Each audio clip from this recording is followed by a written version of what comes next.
apie kaimyną, ko nors. Nu ką, aš jį žinau nuo vaikystės, aš jį pažįstu.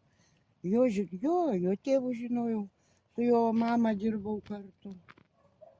Mama gera buvo, nepilotė. Birutė. Mirė jau senai. Tas turėjo šeimą, sūnų turėjo. Genadijus turėjo Taip, šeimą. turi sūnų. Ir buvo iš pradžių normalus, o paskui sakė, taip mama pasako, kad vaikystėje sirga meningitu.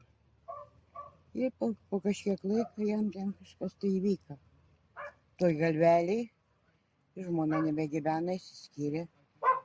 Kol buvo mama gyva, jį prižiūrėdavo, buvo švarus, sutvarkingas, namuose švaru. O kai mirė mama ir viskas. Tur brolius, tur seseris. Niekas neprižiūri. Nu, kas atvažiuoja retkarčiais, atveža jam maistą, atveža rūbų. Nu, kas čia, jis jo nebepakeisi. Viskas. Jis taip žiemavoja, be pečius, kaip jis nesušal, nežinau. Nepiktybinis, neužkabins nieko. Padedat ką nors kaimynai?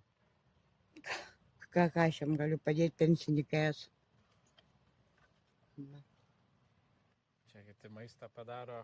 Jo, jam už darbą kiti maistą duoda, nes šiukšlės išvež, tai dar kažką tai padaro. Tiem žmonėm ir viskas. Jam į to maistą daug nereikia, jam reikia.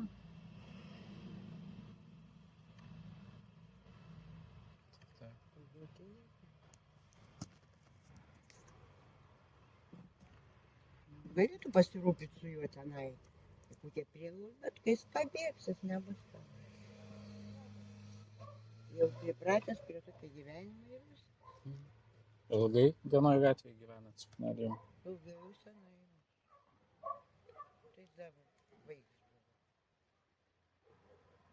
Čia realiai buvo vaikas? Jo.